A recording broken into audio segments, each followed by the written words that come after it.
Rufinol, Roaches, I forgot which other names they call it, Roach. It has that effect of making you forget what happens that night. So it's like amnesia, inducing amnesia onto like the girls.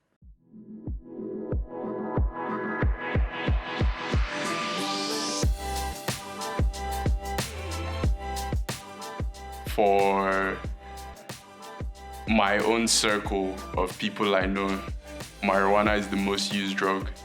Off the top of my head, marijuana, codeine, and crack. Weed, there's, I think, cocaine. Not really sure, but I know there's retinol and codeine. The first one is codeine. If you consider marijuana a drug, then yes, marijuana and either tramadol or I don't know about the crack epidemic, but I know tramadol is. I think it's an inevitable situation, given that most people are not taught how to cope with life. Not at home, not in school, not in church.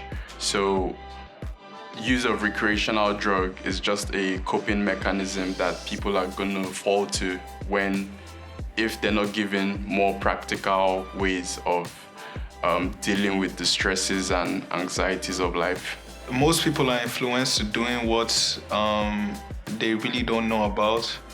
So some drugs are stronger than others, and some people are just influenced to, because let me say, like with music, people are influenced to doing things that they really don't know, they just think it's cool. A lot of people use who you would never imagine struggling with drug abuse actually doing that.